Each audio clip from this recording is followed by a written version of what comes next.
నమస్కారం, welcome to Suman TV. నేను గీతాంజలి. ప్రస్తుతం మనతో పాటు శ్రీ శ్రీ శ్రీ ఆనంద శివకామేశ్వరి సన్నిధానం పీఠాధిపతులు, అమ్మవారి ఉపాసకురాలు శ్రీ శ్రీ శివకామేశ్వరి ఆనందమయ్య అమ్మ ఉన్నారు. మాతాజీతో మాట్లాడదాం. అమ్మ నమస్కారం. నమస్కారం తల్లి. అమ్మ, ఎన్నో ధర్మ సందేహాలు, అందులో భాగంగా నిత్య పూజ విషయంలో ఎప్పుడు అంటే నిత్యం చేసుకునే దీపారాధన విషయంలో ఏవో సందేహాలు ఉండనే ఉంటాయి. ఎంత క్లియర్ చేసినా ఇంకా ఇంకా వస్తూనే ఉంటాయి. అందులో భాగంగా ప్రతినిత్యం దీపారాధన చేస్తాము, ఆ సగం కాలిపోయి ఉంటాయి ఒత్తులు. ఆ ఒత్తుల్ని ఏం చేయాలండి అని అడుగుతున్నారు. ఎందుకంటే దానికి కొన్ని రకరకాల వీడియోస్ కూడా నేను చూసానమ్మా.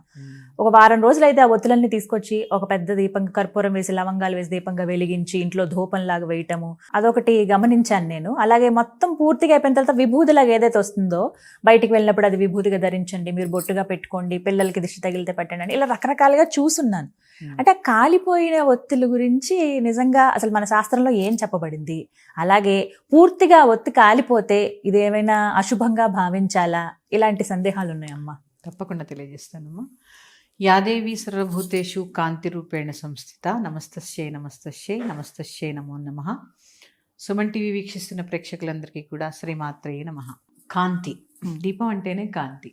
ముందు అసలు ఈ దీపారాధన ఎందుకు చేస్తున్నామో తెలుసుకుంటే ఈ సందేహాలు ఒక్కొక్కటిగా నివృత్తి చేసే ప్రయత్నం చేద్దాం. తప్పకుండా. మొదటగా ప్రతి ఇంటిలో అగ్నిహోత్ర కార్యం చేయడం అనేది మన పూర్వీకుల నుంచి వస్తున్న అలవాటు. అవి రాను రాను రాను రాను తగ్గిపోతూ వస్తున్నాయి.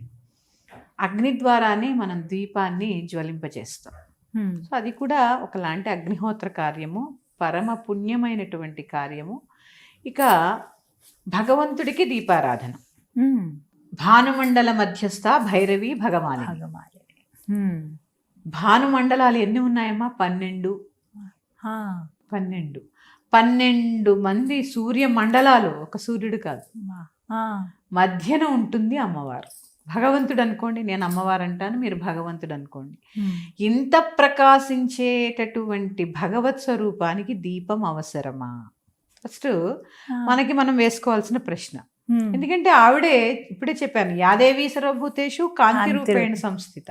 కాంతి కూడా ఆవిడే కదా, ఆ కాంతిలోనే ఆవిడ ఉంది. ఇంత వెలుగుతో ఉండేటటువంటి అమ్మకి మనం ఒక దీపాన్ని వెలిగిస్తుంటే ఆ కాంతితోనే ఆవిడ ఉంటారా అని మనం ప్రశ్న వేసుకుంటే మనకి సమాధానంగా రావాల్సింది ఏంటి తెలుసా అమ్మా? ఆ దీపారాధన భగవంతుడికి కాదు, మన రక్షకి, మన ఇంటి యొక్క రక్షకి. పూర్వము దీపారాధన లేని ఇంట్లో భోజనం కూడా చేయకూడదని నియమం. అలాగే 3 రోజులు ఏ ఇంట్లో అయితే దీపారాధన చేయరో ఆ ఇంట్లో దుష్టశక్తులు ప్రవేశిస్తాయి. ఆ 3 రోజులు కూడా ఎందుకు? 3-4 రోజులు స్త్రీకి ఏదైనా బహిష్టు దోషం ఉన్నప్పుడు పెట్టలేకపోతే ఆ 4 రోజులు వదిలేసి 5వ రోజు నుంచి చక్కగా శుద్ధి చేసుకొని దీపారాధన చేసుకోమని మన ధర్మం చెప్తోంది. ఇవి దీపారాధనలోని ధర్మాలు. ఇక మీరు అడిగిన ప్రశ్న, దీపం ఒత్తి పూర్తిగా కాలిపోతే శుభమా అశుభమా? ఇప్పుడే చెప్పాను, దీపము భగవంతుడికి కాదు, మన జ్ఞానానికి సంకేతము, మన ఇంటి చైతన్యానికి సంకేతము. ఏమీ కాదు అశుభం. ఎందుకంటే ఆ రోజు ఆ ఒత్తి మనం వేసేటప్పుడు ఎలాంటి నూనె వేసాము, ఏ యాంగిల్లో ఆ ఒత్తిని నిలబెట్టాము, ఎంత ఎక్కువగా ఆ జ్వాల వస్తోంది, ఇవన్నీ పరిగణలోకి తీసుకుంటే అసలు అశుభం అనే మాటకే తావుండదు. దీపమే శుభం. ఇప్పుడే చెప్పాను, దీపం లేనింట భోజనమే చేయకూడదంటే దీపం పూర్తిగా కాలిపోతే శుభమా అశుభమా? అన్నీ తప్పమ్మా.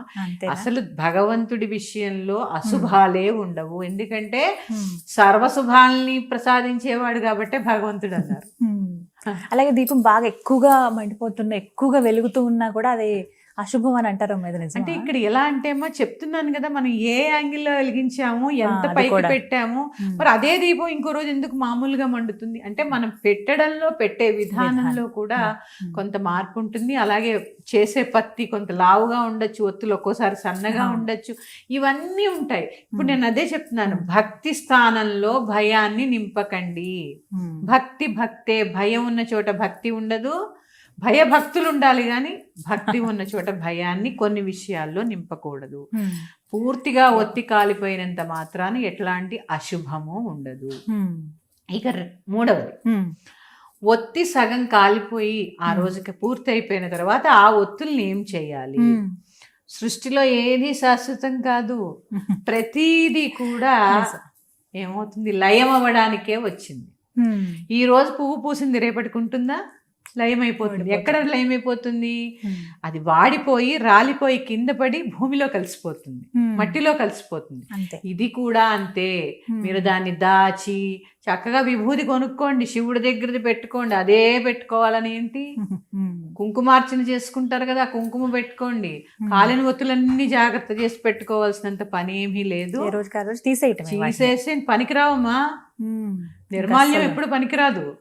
అంటే ఇంట్లో ధూపం వేయడానికి కూడా పనికిరాదమ్మా. అవన్నీ ధూపాలు వేయడానికి చాలా ఉన్నాయి ప్రక్రియలు. ఇది చక్కగా ఎవరు తొక్కని స్థలంలో వేసేసిన మొక్క మొదట్లో ఏమవుతుంది? భూమిలో కలిసిపోతుంది, మట్టిలో. ఎందుకంటే లయం అయిపోతుంది. అందుకే లయకారకుడెవడు? శివయ్య. అందుకే శ్మశానంలో ఏం పెడతారమ్మా? శివయ్య బొమ్మ పెడతాడు. అంటే మనం చనిపోయిన తర్వాత కూడా మనల్ని అక్కున చేర్చుకునే అంతటి మనసు కలిగిన వాడు శివుడు. అందుకని మనం ఏ నిర్మాల్యం వేసినా భూమిలో కలిసిపోతుంది. ఎందుకంటే శివుడు అంటే పంచభూత స్వరూపుడు, పంచభూతాల్లోనూ నిండి ఉన్నవాడు. అందుకని అక్కర్లేని ఆలోచనలు, అక్కర్లేని భయాలు నింపుకోకుండా ఏ రోజు ఆ రోజు ఎవరు తొక్కని ప్రదేశంలో వేసుకోండి, మట్టిలో కలిసిపోతాయి. శుభంగా పొద్దున్నే శుభ్రం చేసుకోండి. ఇంకోటి కూడా చెప్పాలమ్మా, రాత్రి శుభ్రం చేసుకోవాలా, పొద్దున్న శుభ్రం చేసుకోవాలి. మీకు ఎప్పుడు వీలుంటే అప్పుడు శుభ్రం చేసుకో. శుభ్రం అనేది ముఖ్యం అంటారు అంతే. అలా మరి నూనె పడిపోతూ జిడ్డు పడిపోతూ ఉండకుండా, బద్ధకించకుండా ఎప్పటిదప్పుడు చక్కగా శుభ్రం చేసుకొని భయం లేకుండా ధైర్యంగా భక్తితో పూజ చేసుకోండి. ఎలాగో దీపారాధన గురించి వచ్చింది కాబట్టి ఎన్ని ప్రమిదలు పెట్టాలనేది కూడా చాలా మంది అడిగేటువంటి సందేహం. నిత్య పూజలో రోజు దీపారాధన చేస్తామండి, 2 కుందులు పెడుతూ ఉంటారు, అలా ఒకటే కుందు పెడుతూ ఉంటారు. ఏది శ్రేష్టం? మట్టి దీపాలు కార్తీక మాసంలో వెలిగిస్తూ ఉంటాం కదమ్మా. మట్టి ప్రమిదలు వెలిగించినప్పుడు మాత్రము ఒక్క ప్రమిద మీద ఇంకో ప్రమిద పెట్టాలి. ఎందుకంటే భూమికి వేడి తగలకూడదని అంటూ ఉంటారు. అందుకే దీపారాధన చేసినప్పుడు కింద ప్రత్యేకంగా ఒక ఆకు కానీ ఒక ప్లేట్ కానీ మనం వేస్తూ ఉంటాము. ఇక 2 దీపాలు పెట్టాలా, 3 దీపాలు పెట్టాలా? సాధ్యం త్రివర్తి సంయుక్తం. త్రివర్తి అంటే 3 ఒత్తులు. 3 ఒత్తులు ఒక ఒత్తిగా వేసి దీపారాధన చేసుకొని, అలాగే అలాంటివి 2 పెట్టుకోండి. అలాంటివి 2 కుందులు లాగా చిన్న 2. అందుకే జంట కుందులు ఉంటాయి, ఎప్పుడు ఒక కుందు ఉండదు. జంట కుందుల్లో 3 ఒత్తులు వేసుకుని చక్కగా ఎప్పుడు కూడా నూనె వేసిన తర్వాతే ఒత్తులు వేసుకుని తడిపి వెలిగించుకోండి. ఇక ఆవు నెయ్యి వేయాలా, ద్రవ్యం చాలా సందేహం ఉంటుంది, కొబ్బరి నూనె వేయాలా, ఏది స్వచ్ఛమైనది దొరికితే, ఏది మనకి కల్మషం లేదు, కల్తీ లేదు అనిపిస్తే దాంతో పెట్టుకోండి. భక్తి ప్రధానము, చెయ్యడం ప్రధానము. ఇవి 2 గుర్తు పెట్టుకోండి. అందుకని చెప్తున్నాను కదమ్మా, ఎక్కువ ఉంటాయమ్మా. అంటే అగ్గిపుల్లతో కూడా డైరెక్ట్ గా అలా వెలిగించకండి, అగరబత్తితో వెలిగించాలి. అగరబత్తికి చివరన కొద్దిగా వత్తిలాగా పత్తిని పెట్టి అలా వెలిగించండి అని కూడా నేను చూసాను. కొంతమంది ఏకహారతి లాగా ఏకవత్తి తయారు చేసుకుంటారు, అది కూడా మనకు దొరుకుతున్నాయి. ఏకవత్తితోనే దీపారాధన చేస్తారు. ఇది నియమం అమ్మా. అంటే అగ్గిపెట్టి అసలు పూర్వకాలం ఎక్కడ ఉండేదమ్మా? ఈ 2 రాళ్ళు పెట్టి కదా అగ్గి పుట్టించింది. ఇప్పటికీ కొన్ని చోట్ల అది పాటిస్తున్నారు కదా, యజ్ఞం చేసేటప్పుడు పాటిస్తారు. దానికి ఒక ప్రాసెస్ అదంతా. అగ్గి పుల్లతో దీపారాధన నిక్షేపంగా చేసుకోవచ్చు. అంతేనా? అంతే. ఇదే చెప్తున్నానమ్మా. భక్తి, భయము. పూర్వం అగ్గిపెట్టెలు లేవు, రాళ్ళు వెలిగించి దేనికో వెలిగించి పెట్టుకునే పరిస్థితి. చక్కగా సులువుగా ఉందిగా, వెలిగించుకోండి, ఏం కాదు. అసలు వదిలేసి కొసరు పట్టుకోకుండా, భయం లేకుండా భక్తిగా పూజ చేసుకోండి. చాలా సంతోషం. చాలా సందేహాలకు సమాధానం దొరికింది ఇవాళ. నమస్కారం అమ్మా. శ్రీమాత్రే నమః. మరొక అంశంతో మీ ముందుకు వస్తాను. స్వస్తి.